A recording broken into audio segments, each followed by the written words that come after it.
आओ सुनाऊं कहानी। लाइक शेयर सब्सक्राइब कमेंट करना ना भूलें।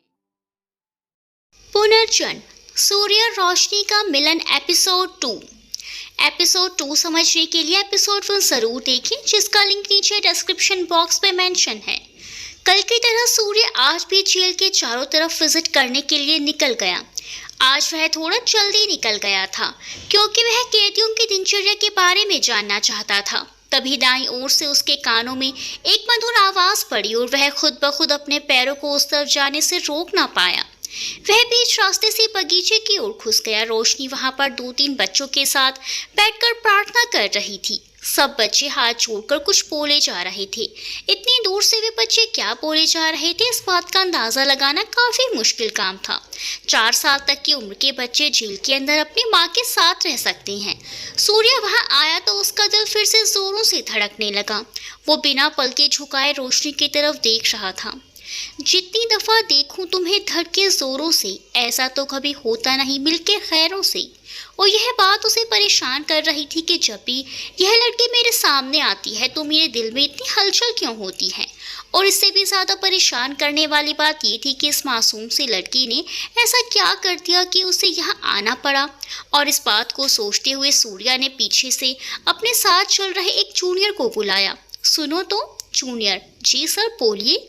सूर्या: मुझे लग रहा है कि ये शायद बहुत ही अच्छा आइडिया है। जूनियर: क्या सर?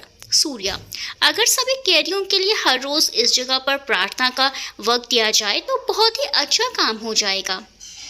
जूनियर: सर, अगर आप गुस्सा ना हो तो एक बात बोलूं? सूर्या: हाँ बोलो बोलो। जूनियर: सर, अगर इन कैदियों में इतनी समझ होती तो थोड़े ना यहाँ ये लोग यहाँ पर होते। आपको क्या लगता है यह लोग क्या दुआएं मांगेंगे? सूर्या: मैं तुम्हारी बात समझ सकता हूँ मनीष, लेकिन कोशिश करने में क्या दिक्कत है। तुम एक काम करो, 12 बजे रोशनी को मेरे कैबिन में भेजो, हम वहीं पर बात करते हैं। मनीष: सर लेकिन। सूर्या: तुम मेरी मदद करना चाहती हो या नहीं? मनीष: करना चाहता हूँ सर। सूर्या: ठीक है फिर चलो तुम काम पर लगो, मैं एक और राउंड लगा कर आता हूँ। सूर्या ने जेल का एक चक्कर लगाया, फिर अपने कैबिन में जाकर काम करने लगा। 12 बजे के आसपास ऋतु रोशनी के साथ सूर्य के कैबिन में आई। ऋतु ने रोशनी को सूर्य के सामने खड़ा कर दिया। सूर्य रोशनी को देखता रह गया। उसका दिल फिर उसे बेचैन कर रहा था। यही हाल रोशनी का भी था। उसने कनखियों से सूर्य को देखा। दोनों की नजर आपस में टकराई तो दोनों ही असहज हो गए और दोनों ने एकदम से नजरें चुरा ली। ऋतु रोशनी को कैबिन में छोड़कर खुद बाहर जाने लगी। सूर्या: तुम यहीं पर रहो ऋतु, मैं इनसे कोई पर्सनल नहीं, काम की ही बात करना चाहता हूँ। सूर्या ने घंटी बजाई और कांस्टेबल नीरजा रानी भी अंदर आ गए। तुम्हारा नाम क्या है? सूर्या ने रोशनी की तरफ देखकर उससे पूछा। रोशनी चेहरे पर बिना कोई भाव लाए उसने कहा। सूर्या: मुझे तुमसे कुछ बहुत जरूरी बात करनी है। रोशनी: सबके सामने? बड़ी ही बदतमीजी के साथ रोशनी बोली। सूर्या: हाँ, सबके सामने, उसी आवाज में सूर्या ने कहा। रोशनी: बोलिए सर। सूर्या: आज सुबह मैंने तुम्हें प्रार्थना करते हुए सुना। तुम बहुत ही अच्छी प्रार्थना करती हो। मैं चाहता हूँ कि अब से जेल में सब लोग एक साथ प्रार्थना करें। रोशनी: मतलब? सूर्या: जैसे तुम सुबह बच्चों को प्रार्थना करवा रही थी, वैसे ही इस परिसर के सभी लोगों के लिए कल से प्रार्थना सभा होनी चाहिए। रोशनी: बच्चों को जैसे तैयार किया जाए वो वैसे ही बनते हैं, लेकिन जेल में सभी धर्मों के कैदी रहते हैं और सबकी अपनी अपनी इच्छा होगी कि उनकी इच्छा से ही प्रार्थना की जाए तब। सूर्य हंस पड़ता है। तुम बहुत ही होशियार हो। सबको अपनी इच्छा के अनुसार प्रार्थना करने का पूरा अधिकार है। सबसे महत्व की बात यही है कि आप लोग अपने दिल से दुआ मांगना जानते हो। फिर वह कौन सी भाषा में हो या कौन से तरीके से किया जा रहा है, उसका कोई महत्व नहीं है। मैं आज शाम तक आपके लिए 2 किताबें लेकर आऊँगा, आप उसे पढ़िए, फिर बाद में इस बारे में सोचेंगे। रोशनी: ठीक है, इस बात से मुझे कोई प्रॉब्लम नहीं है। सूर्या: और मैं आपके बच्चों के लिए भी कुछ कहानियों की किताबें लेकर आऊँगा, ठीक है? रोशनी: जी ठीक है। सूर्या: ऋतु, अब आप इन्हें ले जाइए। ऋतु: जी साहब।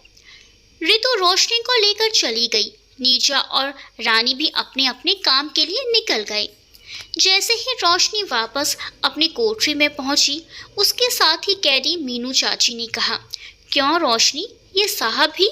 रोशनी, ऐसा लगा तो नहीं रहा, लेकिन अब तक जो भी कुछ हुआ है इससे कुछ कहा नहीं जा सकता। चाची को बड़ा आश्चर्य हुआ, तो फिर उन्होंने क्यों बुलाया था तुम्हें? रोशनी ने सूर्या के कैबिन में हुई सब बातचीत चाची को बताई। चाची, रोशनी, क्या तुम्हें सचमुच ऐसा लगता है कि ये नए साहब सब कुछ बदल सकेंगे? रोशनी, वो तो सिर्फ समय ही बता सकता है हमें चाची कि सब कुछ बदल पाएगा या नहीं। हमें हमारी तरफ से सिर्फ वही करना है जो हम कर सकते हैं। चाची, तुम्हारी बात सही है रोशनी, हमें वो सब कुछ करना ही चाहिए जो हम कर सकते हैं। रोशनी, उन्हें आए हुए सिर्फ 2-3 दिन ही तो हुए हैं, देखते हैं आगे कि सच में ये साहब कैसे हैं। चलिए चाची, खाना खाने चलते हैं। दोनों वहां से निकल जाते हैं। खाना खाने के बाद रोशनी अपने कोठरी में अकेले बैठी थी और सूर्य के बारे में सोचने से खुद को रोक ना पाई। ना जाने क्या बात है, सूर्य सर में उनके सामने जाते ही मैं खुद को कभी सुकून से भरी महसूस करती हूँ और कभी लगता है कि जैसे मुझे कोई उनकी तरफ धकेल रहा है। अगर मेरे साथ वो सब नहीं होता तो मैं हमेशा के लिए खुश रह पाती। यह सब कुछ एक शैतानी चरखे की तरह चलता रहता है और मुझे बाहर निकलने का कोई रास्ता भी ना दिखता। ये कैद होकर रह गई। लेकिन तुम क्यों इन सब के बारे में सोच रही हो रोशनी? क्या मुझे मिलने आए वो एक बार भी? इन्हीं सब असंगत विचारों के बीच रोशनी की आंखें बंद हुई और उसे नींद आ गई। सूर्य हर सुबह शाम जेल के विजिट लेता रहता। हर एक कैदी और अधिकारी पर उसकी पूरी नजर रहती थी। अचानक से जेल नंबर 3 की घंटी बजी और सभी अधिकारी दौड़कर उस तरफ जाने लगे। सूर्य अभी भी वहीं पर काम कर रहा था। किसी ने उसे बुलाया और सूर्य भी उस तरफ दौड़ा। साहब, जेल नंबर 3 का कैदी दर्द से चीख रहा है, उसके पेट में बहुत दर्द हो रहा है। सूर्य, तुम जल्दी से डॉक्टर को फ़ोन करो, मैं भी वहां पहुंच रहा हूं। कैदी नंबर 208 पेट के बल लेटकर ज़मीन पर करहा रहा था। 15 मिनट के अंदर डॉक्टर वहां पहुंच गए। उन्होंने जांच की और एक इंजेक्शन दिया। उसके बाद डॉक्टर और सूर्य दोनों बाहर आए। डॉक्टर, सर, ड्रग्स ना मिलने की वजह से इसकी ये हालत हो गई है। सूर्या, मुझे इस बात का पता है डॉक्टर, मुझे आपसे कुछ बहुत ज़रूरी बात करनी है। क्या हम मेरे कैबिन में बैठकर बात कर सकते हैं? डॉक्टर, हाँ बिल्कुल। दोनों ही कैबिन के अंदर पहुंचे। सूर्या ने अपने और डॉक्टर के लिए चाय मंगवाई और फिर अपनी बात शुरू की। डॉक्टर, इस जेल में 5000 कैदी हैं। अगर इन सबका मेडिकल चेकअप करवाना हो तो क्या आप कर सकते हैं? डॉक्टर, सर, बात दरअसल ये है कि इतने लोगों का चेकअप करने के लिए जितना स्टाफ, मशीन्स और बाद में जो दवाइयों की ज़रूरत पड़ेगी वो हमारे पास नहीं है। सूर्या, हम किसी एनजीओ की मदद लेकर यह काम नहीं कर सकते क्या? क्योंकि इस जेल में ज़्यादातर कैदी ड्रग्स के नशे से पीड़ित हैं और स्थायी इलाज की व्यवस्था करना यह एक उपाय है। डॉक्टर, ऑफिसर, मैं आपकी बात समझ सकता हूँ। मेरी जान पहचान में कुछ एनजीओ हैं, मैं उनके साथ बात करके आपसे संपर्क करता हूँ। Surya, thank you very much doctor. Doctor, thank you तो मुझे आपको बोलना चाहिए। सर, आप इतने बेहतर काम के लिए कदम उठा रहे हैं, हमें आप पर गर्व है सर। डॉक्टर ने सूर्य को सैल्यूट किया तो सूर्य ने डॉक्टर को गले लगा लिया। फिर सूर्य ने डॉक्टर को विदा किया। सूर्य फिर से इस विषय के बारे में सोचने लगा।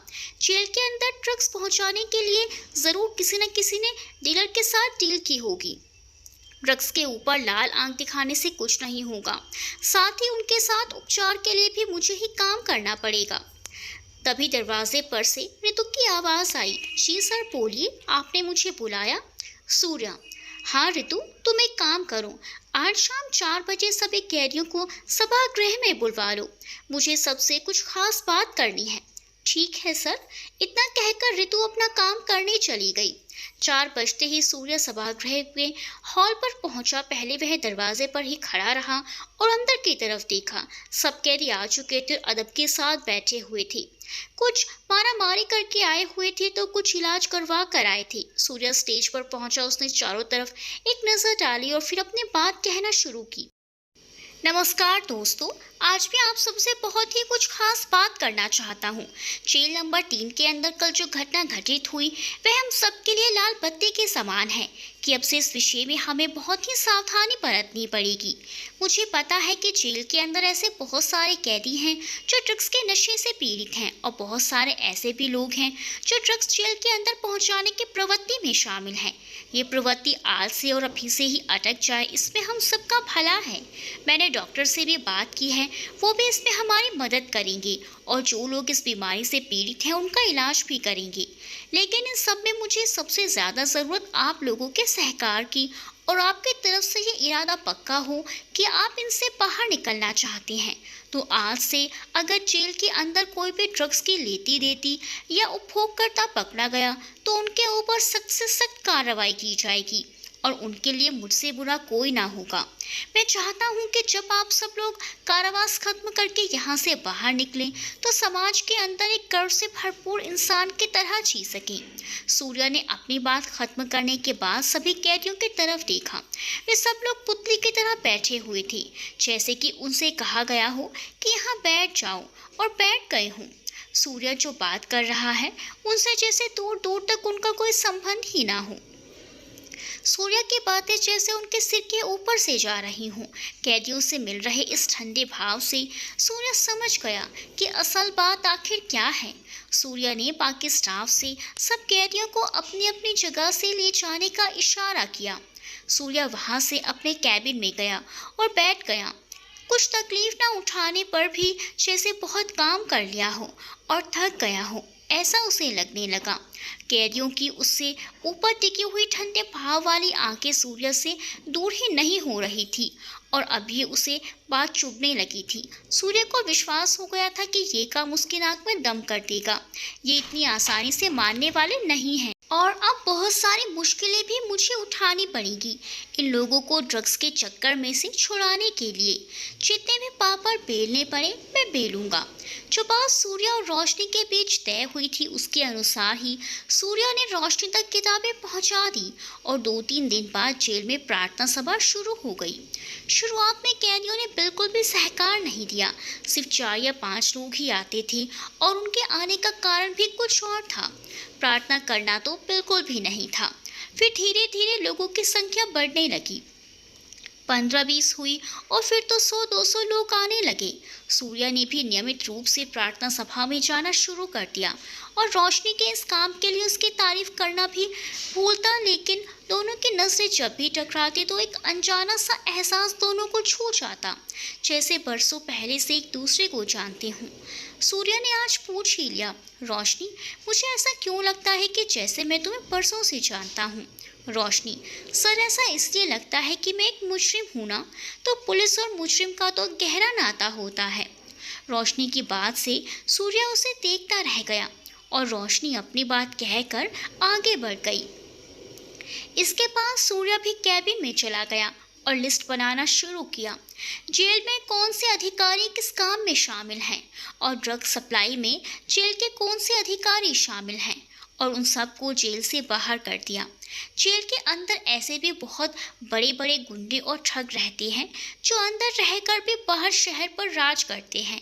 सूर्या के इस कदम से जेल के अंदर बहुत नाराजगी फैल चुकी थी, लेकिन सूर्या अपने इरादों का पक्का था, और कुछ भी होने पर वह रुकने वालों में से नहीं था। हर रोज की तरह आज भी प्रार्थना सभा खत्म हुई, और सब लोग नाश्ता करने के लिए कैंटीन की तरफ गए। सूर्या भी उसी तरफ आगे बढ़ा। सब लोग अपनी अपनी जगह पर बैठकर नाश्ता कर रहे थे। गुंडे और मवाली लोग दूसरों का नाश्ता छीन कर खा रहे थे। हर रोज की तरह लड़ाई झगड़ा, गाली गलौज और नाश्ता चल रहा था। अरे ओ कैदी नंबर 316, क्या चल रहा है हाँ तुम्हारा? सूर्य ने दहाड़ते हुए कहा। नाश्ता कर रहा हूँ, तुम्हें दिख नहीं रहा क्या? तकलीफ है क्या है तुम्हारी? बड़े ही खराब सुर में कैदी ने जवाब दिया। खुद को दिया गया खाना खाने में कोई अपराध नहीं है, लेकिन किसी और को दिया गया खाना खा लेना अपराध है, सूर्या ने उसी दहाड़ के साथ कहा। तो फिर आप क्या कर रहे हैं जनाब? कटाक्ष में कैदी ने कहा। सूर्या, अगर आज के बाद मुझे तुम्हारे ऐसे ही खराब बर्ताव के बारे में पता चला तो पूरे जेल की सफाई तुम्हें करनी पड़ेगी, और मेरा गुस्सा अलग से सहना पड़ेगा। कैदी, मैं ऊब चुका हूँ आपकी ये फीकी धमकियाँ सुनकर। सूर्या, ये कोई धमकी नहीं है, मेरा आदेश है। ऐसी गंदगी में रहना किसी को भी पसंद नहीं। आज 11 बजे से तुम मुझे पूरी जेल की सफाई करते दिख पड़नी चाहिए और शाम तक पूरी जेल साफ चाहिए। सूर्या ने उसके करीब आकर उसकी आंखों में देखकर कहा। उसकी आंखों का तेज देखकर कैदी घबरा गया। इतना कहकर सूर्या वहां से चला गया। 11 बजे सब कैदी सफाई का काम करने में लग गए। कुछ लोग दिल लगाकर काम कर रहे थे, कुछ लोग शर्म के मारे काम कर रहे थे और बाकी लोग सूर्य के डर से काम कर रहे थे। किस आदमी के पास से किस तरह काम निकलवाना है ये सूर्य बहुत अच्छी तरह से जानता था। साथ में उसे सफाई के महत्व के बारे में भी पता था कि जब तक सफाई अच्छे से नहीं होगी तब तक बीमारियां नहीं जा सकती। आज का पूरा दिन सब लोग सफाई में ही व्यस्त रहे और शाम तक जेल भी एकदम साफ सुथरा हो चुका था। रात होते होते सब कैदी थक कर चूर हो गए थे और खाना खाने के बाद सब तुरंत ही गहरी नींद में जा चुके थे, जिससे जेल में काफी सन्नाटा पसरा था। रात को 11:30 बजे सूर्य फिर से जेल के विजिट के लिए निकला और उसने कुछ बातें नोटिस भी की। पहली बात यह है कि कुछ कैदी 3-4 कंबल ओढ़कर सो रहे थे, जबकि कुछ ठंड में सिकुड़कर कांपते हुए सो रहे थे। जेल के अंदर जो गुंडे कैदी थे वो अपना सारा काम कमजोर कैदियों से करवाते थे, अपने कपड़े भी उनसे धुलवाते थे और उन्हें अपने नौकर की तरह रखते थे। कुछ कैदी तो ऐसे भी थे जिन्हें जेल में आने के बाद धूम्रपान और ड्रग्स की आदत लगी थी। बड़े अपराध करके जेल में आए हुए छोटे गुंडे अपराध करके आए हुए अपराधियों को और बड़े अपराध करने के लिए प्रेरित कर रहे थे। जेल का राउंड लगाते हुए सूर्य रोशनी की कोठरी के सामने पहुंच गया। रोशनी दीवार पर बहुत अच्छी पेंटिंग कर रही थी। जब सूर्य के कदम वहां पड़े तो रोशनी को कुछ एहसास हुआ। वो पेंटिंग करते हुए रुक गई और पीछे मुड़कर देखा। सूर्य जब भी रोशनी को देखता और रोशनी सूर्य को देखती तो दोनों एक पल के लिए एक दूसरे में खो जाते। फिर सूर्य ने अपने कदम पीछे किए और अपने घर की ओर चल पड़ा। सूर्य को जेल में आए हुए 2 महीने बीत चुके थे। हालांकि इस समय के दौरान वह कोई बड़े बदलाव नहीं कर पाया था, लेकिन नए आए हुए कैदियों को उसने इस खराब प्रभाव में बहने से रोका जरूर था। जेल के अंदर ड्रग्स की मात्रा भी कम हो चुकी थी। एक दिन सूर्य ने अगले 6 से 7 महीने के अंदर जेल में से रिहा होने वाले और हो गए कैदियों की लिस्ट निकाली। उस लिस्ट में सूर्य को कहीं भी रोशनी का नाम नहीं दिखा।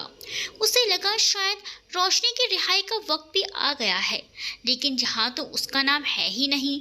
सूर्य के चेहरे पर चिंता की लकीरें साफ दिख रही थी। उसका नाम ना पाकर सूर्य ने अपनी आंखें बंद की और उसका चेहरा देखने लगा। पिछले 2 महीनों में मुझे रोशनी के बर्ताव में ऐसा कुछ भी नहीं दिखा जिससे उसे अपने अपराध के लिए कोई भी भावना हो, लेकिन रोशनी किस कारण से यहाँ तक पहुँची थी मुझे अभी तक मालूम नहीं है, लेकिन कुछ तो है। आखिर मासूम से इतनी टैलेंटेड लड़की यहाँ कैसे पहुँच गई? तभी बाहर से किसी महिला के चीखने की आवाज़ सूर्य को सुनाई दी। क्या गड़बड़ चल रही है वहाँ पर? सूर्य ने चिल्लाते हुए पूछा। साहब, आप ही कुछ कहो इसे, ये लड़की कुछ सुन नहीं रही, कांस्टेबल रानी ने कहा। सूर्या, ओ मैडम, क्या हुआ है आपको? क्यों इतना शोर मचा रहे हो वहाँ?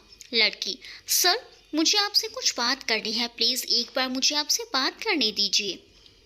सूर्या, बोलो क्या काम है तुम्हें? लड़की, सर, मेरा नाम माया है, अंदर मेरे दोस्त हैं, मैं उनसे मिलना चाहती हूँ। यह लोग मुझे मिलने नहीं दे रहे और बाहर मिलने के लिए पैसे मांगते हैं। आप ही बताओ साहब, यहाँ पर मैं कैसे उससे मिल पाऊँ? मैं अपनी दोस्त के लिए कुछ कलर्स और ब्रश लेकर आई हूँ, आप इनकी जांच करवा सकते हैं। सर, मैंने इसकी परमिशन पिछले ऑफिसर रघु सर से बड़ी खुशावत मिन्नत करके ली थी, आप मिलने दीजिए सर। सूर्या, मैडम, बाहर किसी से भी मिलने के लिए कोर्ट की परमिशन लगती है और उसके बगैर आप नहीं मिल सकती। मिलना किससे है आपको?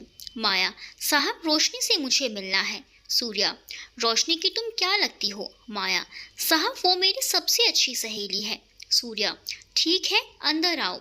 माया, साहब, मुझे आपसे कुछ खास बात करनी है। सूर्या, यहाँ कैबिन में? और फिर माया के लिए सूर्या ने सब फॉर्मेलिटीज खत्म की और वह सूर्य से बात करने के लिए अंदर आ गई। माया, मैं आई कम इन सर? सूर्या, आओ बैठो, बोलो क्या काम है तुम्हें? सूर्य उससे कलर्स और ब्रश लेकर अच्छे से चेक करता है। माया, साहब आप नए हो ना अभी, इसीलिए आपको अभी भी सब कुछ सही सही दिख रहे यहाँ। सूर्या, क्या मतलब, मैं कुछ समझा नहीं। अचानक ही बात बदलते हुए माया ने कहा, सर रोशनी की सज़ा खत्म हो गई है।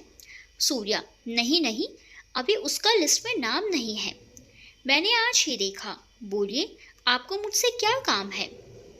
माया, सर आपके जेल के अधिकारी जब भी कोई कैदी के दोस्त या रिश्तेदार मिलने आते हैं या फिर जेल में ही उन्हें किसी दोस्त को मिलना हो तो उनसे पैसे मांगते हैं। मैंने पहले भी इसके बारे में शिकायत की थी लेकिन कोई सुनवाई नहीं हुई। सर मैं जानती हूँ कि यहाँ पर आने वाले लोग सज्जन नहीं होते, या तो वो गुनहगार होते हैं या किसी भी तरह से कोई गुनाह से जुड़े हुए होते हैं और अपने किए की सज़ा भुगत रहे होते हैं, लेकिन आखिर वो हैं तो इंसान ही ना, अपनों से मिलने की ख्वाहिश तो होती होगी ना उन्हें भी। सूर्या, आपकी बात बिल्कुल सही है और इस पहलू की तरफ मेरा ध्यान उजागर करने के लिए आपका बहुत धन्यवाद। माया, धन्यवाद सर, मैं चलती हूँ और रोशनी को मिलकर आती हूँ। माया कहकर महिला कैदी दरवाजे की तरफ चलने लगी। सूर्या, रुकिए मैडम, मुझे आपसे एक और बात पूछनी थी। सूर्या ने उसे रोकते हुए कहा, आप और रोशनी दोनों अच्छे घरों की और पढ़ी लिखी लगती है, तो फिर रोशनी यहाँ कैसे पहुँच गई। माया, इन सभी मुसीबतों की वजह से मैं भी हूँ। असल में बात यह है सर, मैं अभी रोशनी से मिलकर आ सकती हूँ क्या, ये बात मैं आपको बाद में बताती हूँ। बाहर जाने की उत्सुकता के साथ माया ने कहा। सूर्या, ठीक है जाओ, हंसते हुए सूर्या ने कहा और फिर वह गहरी सोच में पड़ गया और माया रोशनी को मिलने के लिए अंदर चली गई। माया को देखते ही रोशनी खुशी से उछल पड़ी।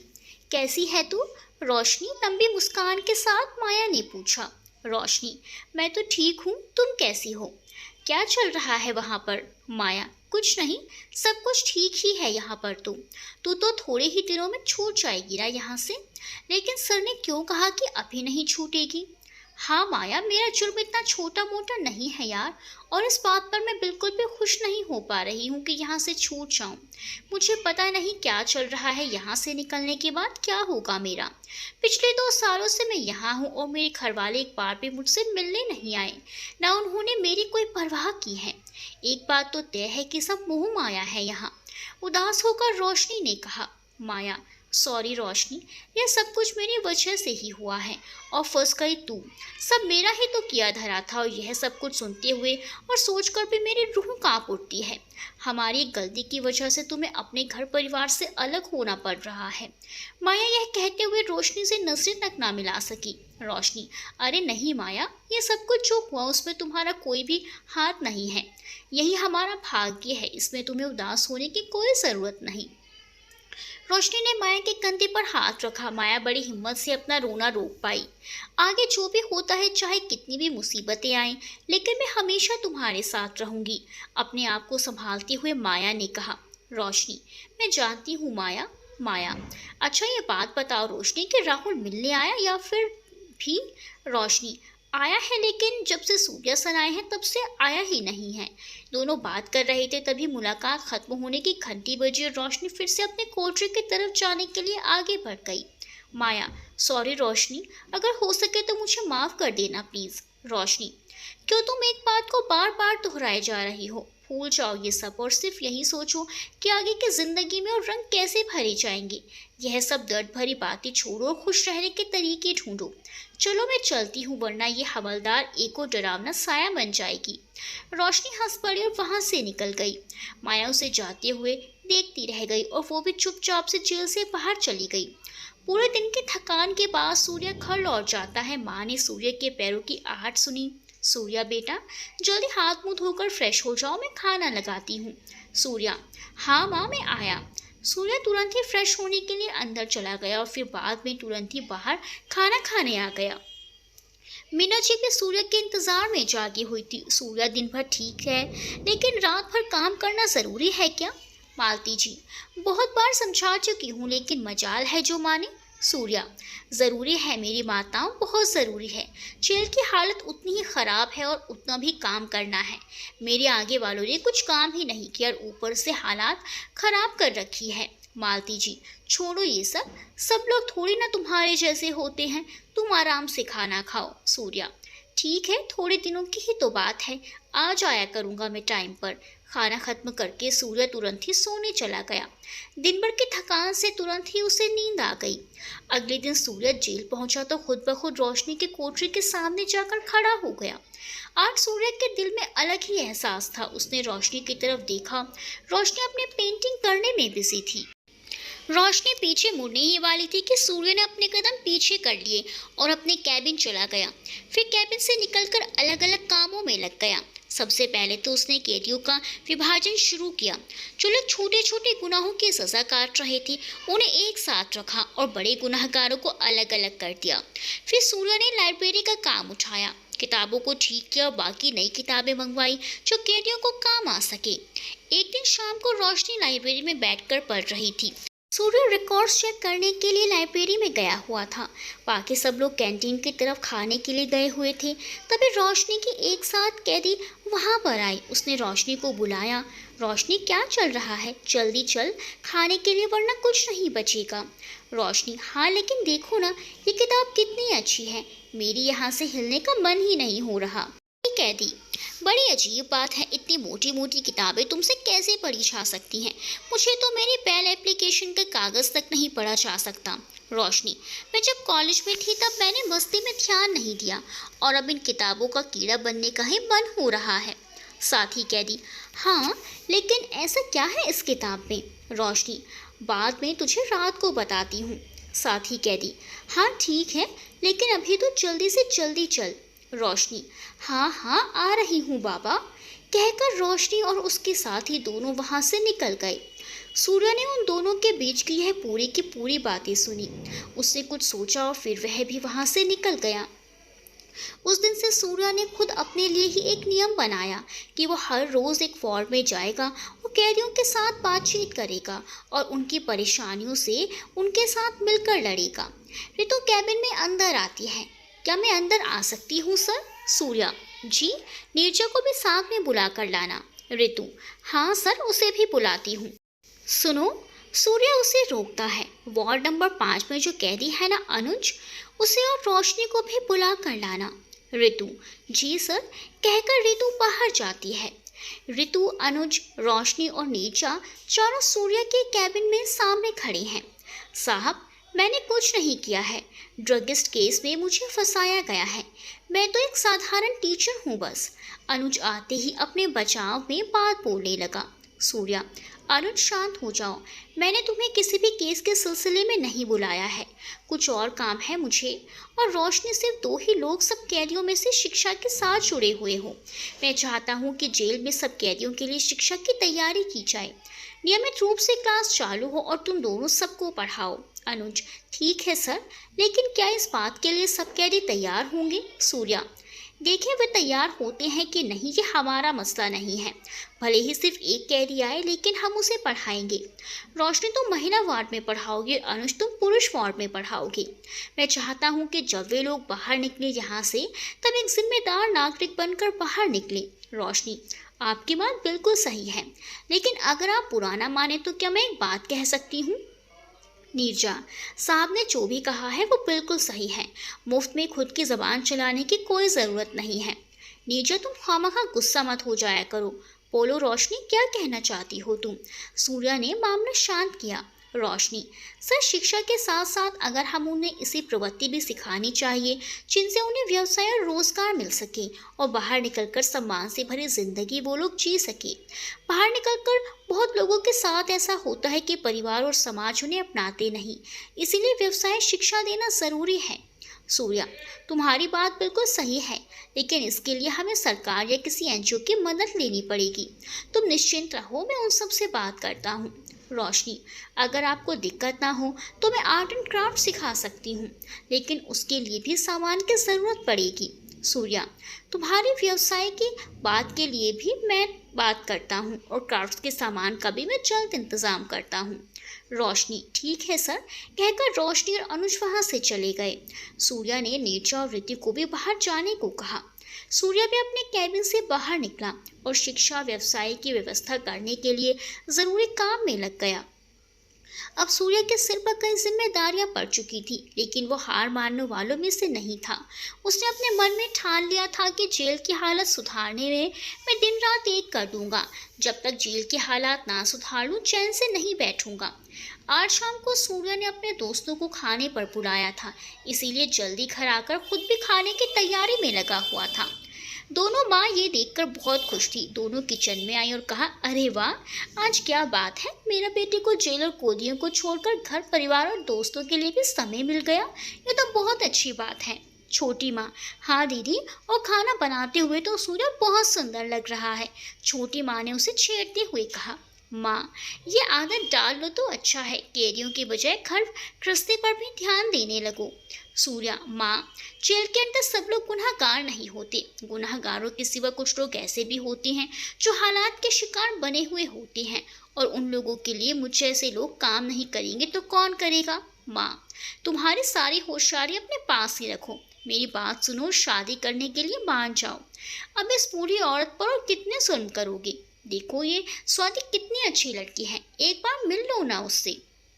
सूर्या, मुझे जब शादी करनी होगी मैं सामने से आकर आपको बता दूंगा, इसीलिए आज से अभी से आप मुझसे इस बात पर तंग करना बंद कीजिए। सूर्या ने चिढ़कर कहा और बाहर चला गया। सूर्या आज बड़े ही लंबे समय के बाद अपने दोस्तों से मिलने वाला था।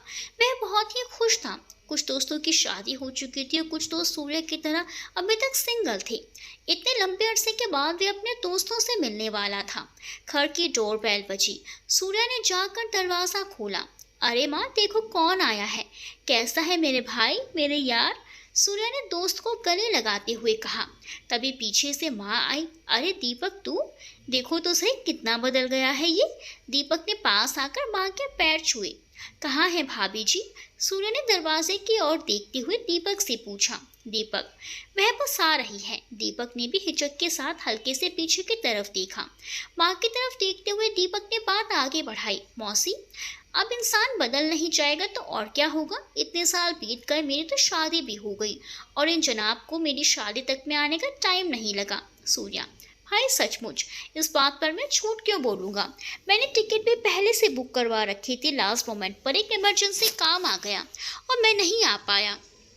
कहकर सूर्या ने लंबी सांस ली। दीपक, पुलिस है ना तू, एक्टर क्यों नहीं बन जाता? दीपक ने मजाक उड़ाते हुए कहा और सब खिलखिलाकर हंसने लगे। दीपक की नज़र मीना जी और रिंकी पर पड़ी तो उसने सूर्या से सवाल किया। सूर्या, ये कौन है? सूर्या, ये मेरी छोटी माँ और छोटी बहन रिंकी है, फुर्सत में बताऊंगा सब। तभी डोरबेल की आवाज़ आई। सूर्या दरवाजे की ओर बढ़ा। उसने पहले ही दीपक खड़ा हो गया। वे सूर्या, देख तेरी भाभी भी आ गई। दीपक की पत्नी और सूर्या ने एक दूसरे की तरफ देखा और दोनों शौक में पड़ गए। वह लड़की को सामान की थैलियां लेकर अंदर प्रवेश कर रही थी। दीपक दोनों के बीच आता है उससे पहले ही, सर आप? माया ने आश्चर्य में कहा। माया तुम? सूर्या ने भी उससे आश्चर्य के साथ पूछा। आप दोनों एक दूसरे को पहचानते हो? दीपक ने हैरानी से पूछा। अरे हाँ, सूर्या जेलर है ना, तो वहीं पर तुम लोग मिले होंगे जब तुम रोशनी को मिलने के लिए गई होंगी। दीपक ने ही गुत्थी अपने आप सुलझा ली। माया वहीं सोफे पर तुरंत ही बैठ गई। वह पूरी घटना रोशनी का चेहरा याद आ गया और उसकी आंखें भर आई। दीपक तुरंत ही उसके पास जाकर उसे सांत्वना देने लगा। सूर्या पानी का ग्लास भरकर ले आया। उसने माया को पानी दिया। फिर दोनों माँ और माया खाने की बाकी तैयारी करने के लिए चले गए, लेकिन दोनों माँ ने माया को किचन से बाहर भेज दिया। बेटा तुम जाओ, जाकर उन दोनों के साथ गप्पे लड़ाओ। माया मुस्कुराती हुई लॉन में दोनों के पास जाने लगी, जहाँ सूर्या और दीपक बातें कर रहे थे। सूर्या, दीपक, तुम माया और रोशनी को कैसे जानते हो? माया से तो मेरी मुलाकात 1.5 साल पहले हुई थी और रोशनी और माया दोनों बहुत ही खास दोस्त हैं, इसीलिए रोशनी को भी जानता हूँ मैं। तभी माया भी लॉन में आकर बैठ जाती है। सूर्या, माया तुम उस दिन भी जेल मुझसे कुछ बताए बिना ही चली गई। आज जो संयोग से हुआ तो मुझे मेरे घर में ही मिल गई और फिर मुझे भी पता नहीं टाइम मिले या ना मिले। सूर्या रोशनी के बारे में सब कुछ जानने को बहुत उत्सुक था। उसने माया को कहा, माया मुझे रोशनी के बारे में सब जानना है। उसका अतीत क्या है जो उसे यहाँ इस कार कोठरी में लेकर आया है, मुझे डिटेल में सब बताओ। बीच में ही दीपक बोल पड़ा, यारों मैं तो अंदर आराम से लेटने। सूर्या तू ही सुन, अब क्योंकि मेरे तो कान पक चुके हैं सुन सुनकर, कहते हुए दीपक अंदर चला गया। माया, सर मैं आपको एक एक बात बताऊंगी, सब बताऊंगी। सूर्या, यार माया भाभी, अब तो सर मत बुलाओ मुझे, मैं आपका देवर हूँ, मुझे मेरे नाम से संबोधित करो। माया, ठीक है सर, उप्स, सॉरी सॉरी। सूर्या, इतना कहकर माया ने बताना शुरू किया। रोशनी, रोशनी मेहरा, गोवा के बिजनेस टाइकून अमर मेहरा की इकलौती बेटी। सुबह 10 बजे सूरज से निकलने वाली किरणों की रोशनी जब पूरी तरह चारों ओर फैल चुकी थी, एक बार ये बंगले के एक बड़े से रूम में एक खूबसूरत मखमली बेड पर सोई हुई खूबसूरत परी जैसी लड़की के चेहरे को जब खिड़की से पर्दे हटने पर सूरज की किरणें पड़ी तो उसकी खूबसूरती सोई हुई आंखें ब्लिंक करने लगी। उसके गुलाबी गाल और गुलाबी होंठ और खूबसूरत गुलाबी होंठों पर मुस्कान तैर उठी जब उसके कानों में उसके डैड की आवाज़ पड़ी। Good morning my baby doll. Roshni के माथे को चूमते हुए गुड मॉर्निंग डैड। डैड, अब इस लड़की को डेली कौन समझाए कि इसका कॉलेज 9 बजे का है और ये लड़की 10 बजे भी सोई हुई है। रोशनी एकदम हड़बड़ा कर उठकर बैठ गई। Oh no dad, 10? रोशनी जल्दी से बेड से उतरकर बाथरूम भागी। उसके डैड हंसने लगे। बाथरूम पहनकर बाहर आई तो मिस नैना उसकी ड्रेस लेकर तैयार खड़ी थी। उसने जल्दी से ड्रेस पहनी और सीढ़ियों से उतरकर नीचे हॉल में डाइनिंग टेबल पर बैठ गई। पहले वहां से मौजूद रोशनी के मामा राघव बैठे नाश्ता कर रहे थे। रोशनी अपने फ़ोन से मैसेजेस करने लगी। उसके मामा उसे अपने हाथों से जूस पिलाने लगे। रोशनी फटाफट टेक्स्ट कर रही थी, तभी मिस नैना ने उसके जूते लाकर उसके पास रखकर उसके पैरों में पहनाने लगी तो रोशनी एकदम से खड़ी हो गई, अपने जूते अपने हाथों में उठा लिए। मामा, बेटा रोशनी, पहले अच्छे से नाश्ता कर लो बेटा, रोज का काम है यह तो। उसके डैड भी आकर नाश्ता करने लगे और बोले, अब कहाँ किसी की सुनने वाली है, बोले ट्रेन बन जानी है अब तो। रोशनी वहाँ से भागते हुए, सॉरी डैड, सॉरी मामा जी, कल पक्का आज निकलना है मुझे। हाथों में अपने जूते लिए सर पर दौड़ती हुई बाहर अपनी गाड़ी में जूते फेंकती है और खुद भी गाड़ी में बैठ जाती है और तेज़ स्पीड में गाड़ी चलाते हुए, ओ गॉड, आज फिर से लेट हो गया। अब कॉलेज में एंट्री करने वाले न्यू एडमिशन का कैसे रैगिंग कर पाएंगे, आज फिर हाथ से 2-4 निकल जाएंगे। वो बहुत तेज़ी से गाड़ी चलाकर 15 मिनट में कॉलेज के गेट पर पहुंच जाती है। जल्दी से गाड़ी का दरवाज़ा खोलकर बाहर आती है और जूते पहनना भूल जाती है। उप्स, जल्दी से जूते उठाकर पहनती है और आगे बढ़ने लगती है। वहीं सामने ही उसका पूरा ग्रुप उसके इंतज़ार में बल्कि बिछाए बैठा था। और रोशनी, गुड मॉर्निंग डियर, पूरे ग्रुप ने एक साथ कहा। रोशनी, गुड मॉर्निंग गाइस, ये बताओ कोई आया क्या? ग्रुप, नहीं, अभी न्यू एडमिशन कोई नहीं आया। रोशनी, ओ थैंक गॉड, चलो अब देखते हैं किसकी एंट्री होती है, गर्ल या बॉय। सबके सब नजरें गाड़ी गेट की तरफ देखते रहते हैं। अचानक से एक ऑटो आकर खड़ा हुआ। To be continued. ऑटो से उतरने वाला कौन होगा, अगले भाग में देखना ना भूलें। लाइक शेयर करना मत भूलिएगा, चैनल को सब्सक्राइब ज़रूर कर लीजिएगा। मिलते हैं अगली वीडियो में कहानी के अगले भाग के साथ, तब तक के लिए बाय बाय।